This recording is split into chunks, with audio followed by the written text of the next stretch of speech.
Hello, everybody, and welcome back to another episode. And welcome to the first episode of the Euros Group Talk, where in this series I'll be breaking down all groups, including the 16 teams heading to the Euros this summer, kicking off very, very soon. In each episode, I'll be joined by a guest to break down a specific group, to go through the teams, the rosters, the expectations, and how we think this group might play out. So, today, we're going to be talking about Group A. In each episode, I'll be joined by a special guest to break down a group, a specific group, the teams, the rosters, the expectations, and how we think this group is going to turn out. And so today, we're obviously starting things off with Group A.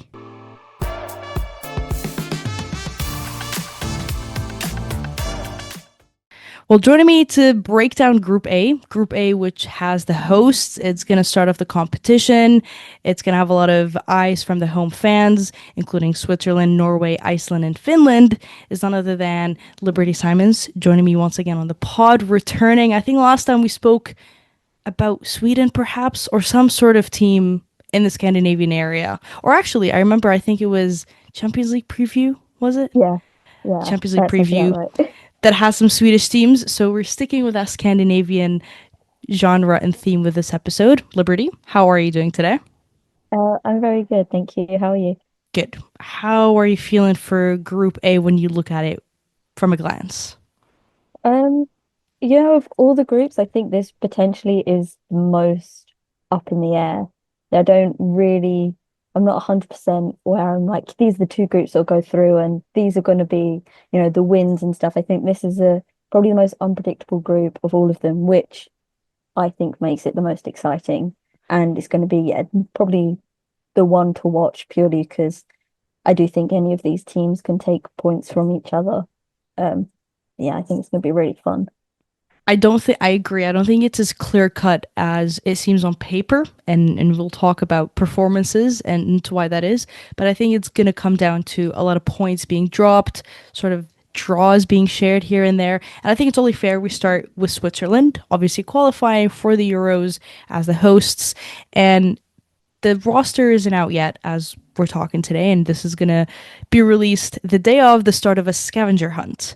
So the team is actually launching a nationwide scavenger hunt where clues will be hidden at 23 secret locations across the country, in all languages. And so each hiding spot is going to indicate a player that's included in the roster. So that artifact could be a jersey, a graffiti thing, something unusual. You know, if you're talking like Leo Volti snake hips, it might be like one of those tongs, something like that. And each location obviously reveals the player. It'll happen for a few days, and then the Federation will actually release the roster. I think this is genius, and I think this is so cool to get the home fans involved. Can I have your thoughts about this? I think this is excellent. I think the idea of getting the entire nation involved, trying to find out what, yeah, it's like what you said, what artifact is what player, who it's representing across the country is really, really cool. I think compared to, England when we hosted the Euros here in 22, there was no until the beginning of the tournament itself, there was no real buzz until we started getting the big wins and stuff. So I think to have that sort of pre-start Mhm. excitement is going to help them loads and yeah, get fans, well, new fans that maybe find the scavenger hunt in the seats and stadiums for the games is yeah, I think it's really genius and props to whoever in the Swedish team came up with that because it is really, really clever.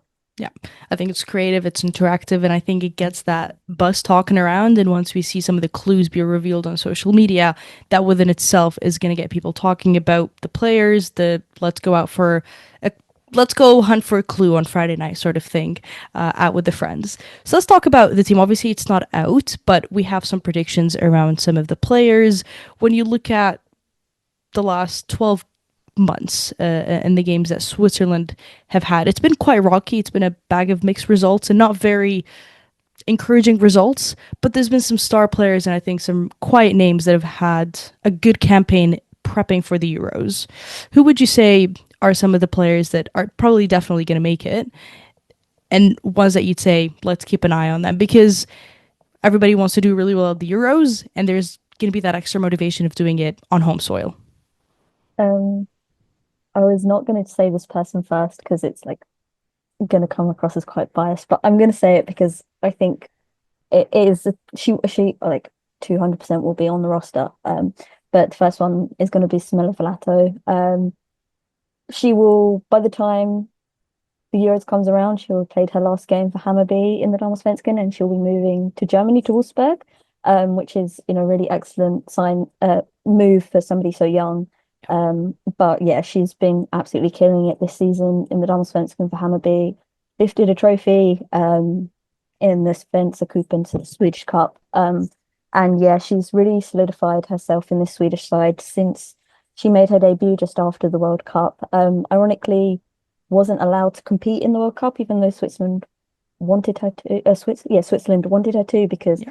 her old club in Norway wouldn't let her go, and she missed out. So this will be her first major tournament, is where I was going with this, for Switzerland. And yeah, she'll play Norway, which is one of her other birth nations, because as many of these Swiss internationals have, she has many nationalities under her belt. So it's going to be interesting for that side.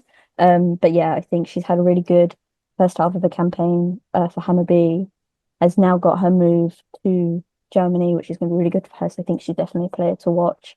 And also very young. She's 20, 21. Yeah. So very young, definitely a player for the future, especially when some of the bigger names in the Swiss side who will definitely be going to the Euros are in the older category.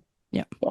Any other teenagers or youngsters? Because I think when we look at some of their average, when you compare the last Euros and sort of the teams that did really well, it was sort of the younger teams that had the lower age average that stood out and did really well, and that spoke a lot about the U21s, the U19s, whatever teams that each federation has. But any other youngsters that you think are going to be vital for the Swiss team, because it's the youth that has been doing really good for these teams apparently. Definitely. I think I'm gonna definitely butcher her last name, so I apologize greatly. But Sydney, I want to say, and this could be an a arrogant English thing because it's definitely not an English name. I want to say shit nibbler, but I really don't think that's correct. Please, somebody correct me. To be fair, every time I watched a Barca game or a Swiss game, there was different pronunciations. So it's a tough name, but good shot. Good shot. Yeah, definitely Sydney. Yeah, her first proper season with the first team in Barcelona, has got goals in her, which I think is really key for this Swiss side because I think at points they have lacked goals. Um, I think there's that one goal she scored for Barcelona. She came on, it was like her first goal, and it was unbelievable. And everyone was like, okay, this kid's quite good. But yeah, she's had some decent minutes for Barcelona, and was really impressed. And I think she's a starter and has been since she sort of came into the Swiss national team, despite being 19 now. So I think she'll be definitely in the squad. This Hmm. is a lot of assumptions because there is obviously no roster yet, but I definitely think she'll be in the squad and she will play a big part in uh their attacking line. Pia Sundhage is going to be the helm at the team. She's going to be the head coach going into sort of the first major tournament with this team. And she, going through some of her interviews, she's described that this team is very technical. They're very flexible, which is two key elements to the team that she thinks can hopefully put Switzerland in a position to go far. I want to hear your thoughts about how do you think bringing her into this team that does have a lot of quality, that does have a lot of technical players, and will need to be flexible given the different opponents that they will have lined up. How do you think her sort of mindset and idea of the team going to translate on the pitch? Are we going to see that connection between how she describes the team and how the football plays out on the pitch? Um, yeah, I mean, first off, having somebody as so successful as her as your head coach is always going to be a positive. I think any country or team in general that can get somebody who has sort of been there, done it, got the trophy for it, is always good, especially when you're trying to push for a momentum, like I think Switzerland are going to be looking to do. So I think that's always a plus. But I do agree that I think they're quite a technical team. I think it's quite a Swiss identity that we see in players. when they're with their clubs, whether that's Leah Volti or I think even we've seen it with Noel Moritz, sort of yeah, technical, quite key to detail, I always find. And I think that does translate, but it's the sort of thing of will it work as an overall? I think at some points we've seen them be technical individuals, but it's not worked as a collective, especially back to sort of the World Cup and since then really, that it's yeah, it's not really translated the same. And I think that is the one thing that's probably holding them back. But I do think that they are, yeah, technical and I think they are flexible. I think anyone can really score, whether it's, the kids, whether it's the more experienced players. Obviously, unfortunately, there won't be any Ramona Bachmann after she tore her ACL in the training camp, which is massive, massive loss for them and massive heartbreak for her. But I think there will be their motivation for them to do well for her and for the heartbreak that she's unfortunately going to miss out on a home Euros, especially for somebody as well versed and experienced in the game. But yeah, I do agree.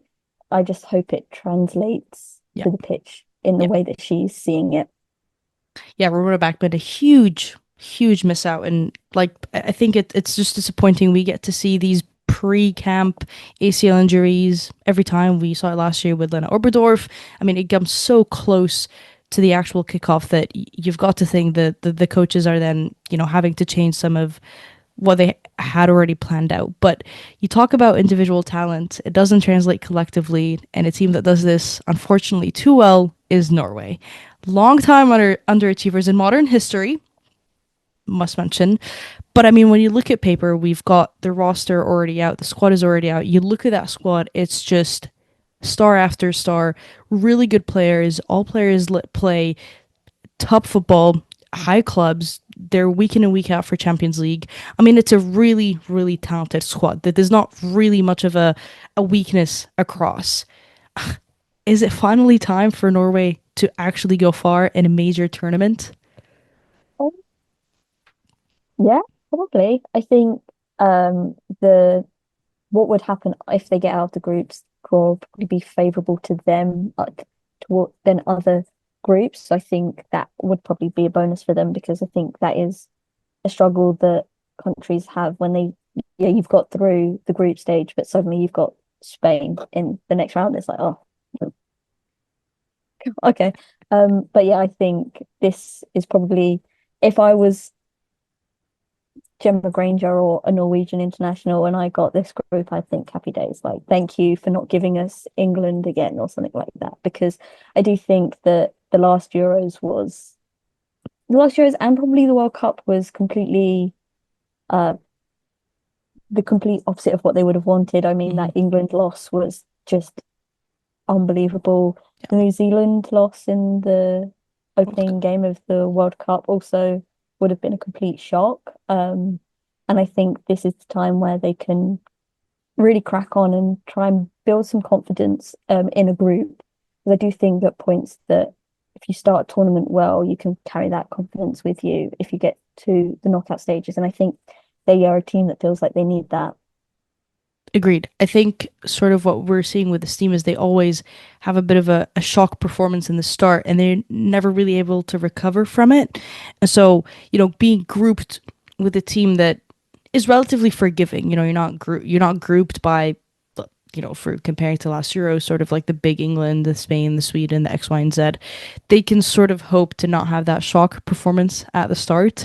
But I do want to talk about some notable misses in this squad. And I think Blackstad, for me, alongside a few others, was a huge miss because when you look at her profile, when you've watched her last season, she's been moving across clubs, but finally have settled now. Very consistent, extremely versatile. And I think when you look at a tournament, you want to bring in versatile players that go into different positions. She's playing fullback lately, but has scored 5 goals, been able to assist and sort of build in that forward momentum. So she's a player that has both defensive and offensive abilities, but she's been left off the squad. How? Yeah, I wish I had an answer. But yeah, I completely agree. I think she's now not been called up for over a year. Yeah. She's not been called up by Gemma Granger at all, which I think is a complete loss in her side. Um, I, I I understand the sort of idea of some people. This is not my thinking, Hmm. and please don't take this as my opinion. But I understand that some people view the Damallsvenskan as like a lesser league because it's smaller, but it's just as competitive, if not more competitive than the WSL, or it's definitely more competitive than Liga F and Yeah. Ligue 1 in France. So the fact that these players are being left off is really, yeah, ludicrous to me. I mean, yeah, Blackstad has moved from a winger this season to fullback, and has been combining really well with tends to be two other Norwegian internationals in front of her, whether it's Anna Jolsdal or Vilda Hassan. And the idea that not a single one of the Norwegian internationals from Hammarby has been called up is ludicrous to me, even down to Katinka Tamberg, who had been getting calls up towards the end of last year. But yeah, I think Julie Blackstad is a big, big miss for this team. Her versatility, her ability to now play in defense and attack, but also still score goals and important goals as well Yeah. that she has for Hamby. I really don't understand it, and I think it could be potentially the thing that's gonna hurt them more than they realize at the moment. But Yep. The last thing Norway would want to deal with is some sort of injuries on that flank, where then they're left to move around players and move around positions. But I think for Norway, I think we both agree on the fact that there's individual talent, collective talent is what is missing. Again, you look on paper, arguably one of the strongest squads, which again is crazy because like I've done this group talk series in the World Cup, in the Euros, in the Olympics, everything, and Norway's always a really good squad that you're like they can do well. So hopefully this year can be a little bit different for them. Again, in their group, Iceland. Iceland, I think, would be feeling relatively content with how they've performed lately. I think when we've seen their recent performances, they've proven to be a really tough team to break down in every game. They're very frustrating to play against. They like to sit low, have a bit of a block, usually mid block. They come away with four draws. They again, it's sort of these draws that I think is going to make this group really interesting. And it's Iceland that knows how to frustrate you, but maybe like get a goal on the transition. How do you assess Iceland heading into this group? Are they going to be sort of the dark horses, the dark knights, the chaos causer, as I would like to call them? yeah, I think so. I mean, Nations League, they had Switzerland and Norway. Yeah. So recency is going to probably help them. We say they are frustrating to break down, but then ironically, they had that mad 3-3 draw with Switzerland. And one of my thoughts of both Iceland and Switzerland are where are the goals? It feels like they lack them at points, but then they had this mad 3-3 draw. But I also think probably help that Switzerland go down to 10 men because Geraldine Whitler gets a second yellow card in that game. So maybe it's not necessarily completely fair to say, oh, this is going to be an indicator of what their group stage game is going to be like. Because I don't think so. Yeah. But yeah, they're irritating to play, which I Hmm. think in a major tournament in a group stage probably is really good to know that if you're an Icelandic player and you know you're going to be able to annoy the opposition, you've probably got in their head a bit more, especially if you've played them quite recently and drawn Yeah. against them. But I do worry about not having an out and out goal threat. I think they have really talented players in the front line, but if they're not going to score, then it is quite a concern because I think at points to if you're going to draw, at least score goals to Yeah. draw. Like if it's going to come down to goal difference, you don't want to miss out being going through because you had a 2 goal difference and the ones that went through had a 3 goal difference. Like Mhm. you don't want to rue not scoring. So I am worried about that for them. But other than that, I think they've probably set themselves up in a really good stead going into this group, especially against the opposition they've already played, to say, okay, we can get something out of this. When it comes to lack of goals and lack of attacking production, is it, do you think it's sort of a bigger problem of just there's no personnel? The attacking pool of Icelandic players is just too thin that maybe we'll see it improve in the next tournament? Or is it a matter of perhaps there's just not been able to find the right creative outlet or the right creative plan to get some of those personnel involved? Like, or is it a mixture of both, do you think? I think it's probably a mixture of both. I think their attackers could score, but I do think that well, first off, I think somebody like Svennis Johnsdottir is probably a very confidence-driven player, Yeah. and I think at the moment with how her last couple of seasons gone with Wolfsburg, probably not put her in good stead to be No. this sort of great goal scorer. But now she's got her move away, she's going to be going to Angel City, and I think the NWSL will help her more. And I also think it probably aligns slightly closer to with what Iceland will want from her as an individual. So I think on that front, it's going to help her.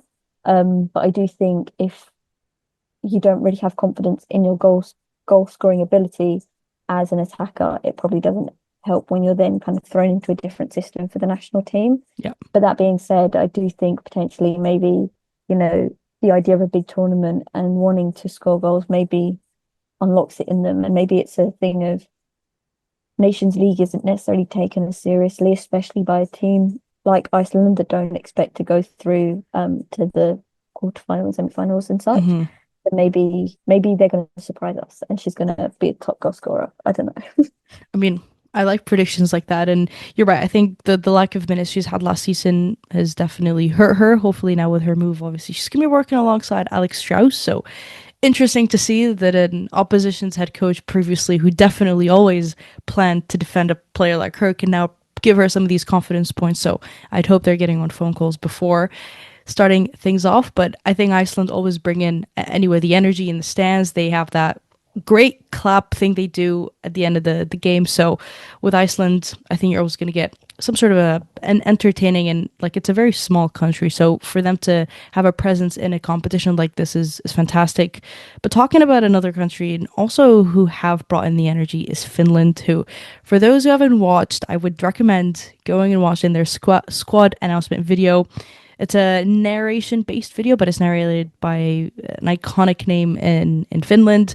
And also just the way that it's narrated is beautiful. Thoughts when you saw this, Liberty? I'd love to hear. Oh, it was lovely. So there's a couple Hammarby players, well, one Hammarby player, one ex-Hammarby player that are Finnish. So I was looking out for them. But the way it was like the little storybook and the way it was like describing them and like who they are was really, really touching. I think in terms of squad announcements so far, other than the scavenger hunt, which I hope is a massive success, I Yeah. think this is probably the best video. It was just so wholesome and like these little kids, like you could almost imagine them one day growing up and representing Finland. It was really beautiful. And also appreciate that they had both the Finnish and no, they had the Finnish and English Yeah. subtitles. Because Finnish is as far Scandinavian languages are quite funny. As somebody who's currently learning Swedish, they are quite funny, but Finnish is particularly funny. So the fact that they had the subtitles that I could follow along with, greatly appreciated. Thank you very much. I agree. Actually, when I hear some of these languages, they all sound very similar, but Finnish is a unique one. Last time I was boarding a plane to Iceland, the entire sort of speech in the air was in Icelandic, and I had no idea what they were saying. But anyway, not talking about languages here. Finland. Let's go back to Finland. They're gonna have a frustrating tournament. I think they've actually come away with really good results. They've just beaten Belarus and Serbia. Well, they haven't beaten Serbia, but they drew with Serbia, and it was a hard fought sort of draw. It was a fun game if whoever was able to catch it. But they failed to secure direct promotion to League A, and they've just not had a string of good performances, let's say, where I think when they go against Switzerland or Norway, they're going to struggle based on just personnel, but also team performance of what we've seen so far. How do you assess Finland? Yeah, I think they're going to struggle the most, purely for the fact of they haven't had in 2025 the experience of playing this sort of Euros level opposition. This isn't me taking away from the opposition they're playing in League B in the Nations League because they deserve to be in League B as well. They are in their own right very good. But from Finland's point of view, it will be a massive step up, especially to go from playing sort of Serbian winger to then playing Caroline Graham Hansen is a big step up. Yeah.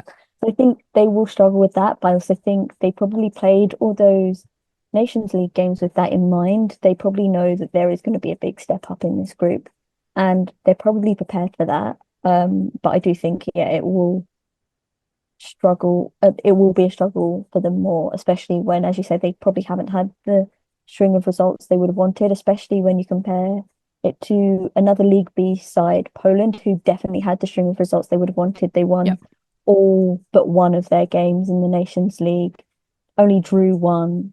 The other one was a draw, and were immediately promoted Hmm. not back, promoted to League A. So I Mm. think if you compare it to that, they probably don't have the confidence Finland, same way Poland will have. But yeah, Yep. I think it's going to be a big step up, and I'm worried that despite having a very good defense in League B, I'm not entirely sure it will translate the same way to this Euros group and this sort of Yeah. higher opposition. If you're Finland, what do you think is your goal this tournament? Because you're getting grouped with a tough opposition. Is it a matter of you want to hit a certain amount of points? Is it clean sheets? Is it goals? What do you think when if it's Finland looking for long-term progression? What's something they want to come out of this tournament? Well, the past 2 Euros they've got through, but they've not won a single game. So I think winning a game would probably Yeah. be where I would start. They didn't lose in 22, but they Yeah. drew all their games Yeah. and then finished third. So it's kind of like something. But yeah, I think a win would be really big for them. I think it would really help them, especially if they could get it sort of early on and not have to wait until the last game. Yeah. I think probably not conceding loads would also help. I think they've got pretty decent and solid defense, and I think Yeah. they've got two very good goalkeepers in their number one and their number two. Yeah. That's not with being biased because the number two is the Hammarby goalkeeper, but she is excellent. But yeah, I think they will look to just try not to concede too much, try and keep as organized and as patient as they can be, and if they get their chance, not to waste it. Which I think they did score in the Nations League. They won 2 games 3-0. So I think it Hmm. is they have goals probably more than maybe Norway and Iceland have shown and Switzerland.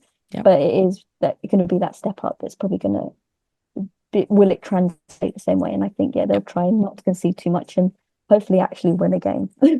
I would echo that. I think starting off with a first win would be huge, and sort of whatever precedes that or comes before it is going to be part of the taken lesson. So, four teams in Group A, only the top two go through.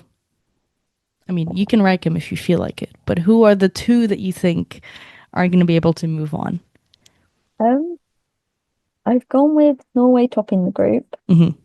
and then I've gone for second. I've gone for Iceland, Oh, but I do think it will be like goal difference. I yeah. think it will be really close between them and Switzerland. Mm. Uh, but yeah, something about Iceland was just sort of, when I was sitting thinking about it, I was like, I think they're just going to edge it by like, it's going to be like a single goal or something, or a single clean sheet Hmm. against an opposition that's going to tip it over the edge and see them go through this group. But yeah, that's what I'm thinking. I like world predictions like that because if that scenario does happen, it'll be great to come back and revisit this. Very similarly, like you, I would say Norway top the group, but then again, Norway have done really good and not doing what we predict. So who knows what Norway is able to do this time round. I do have it edged for Switzerland to go through. I think they'll have that fire in them as hosts, but I do think it's not going to be as clear cut as some have made it seem. I think Iceland will have something in them that who knows, down to goal difference. It may be down to like a some sort of last minute goal winner. I don't think it's going to be as easy as that.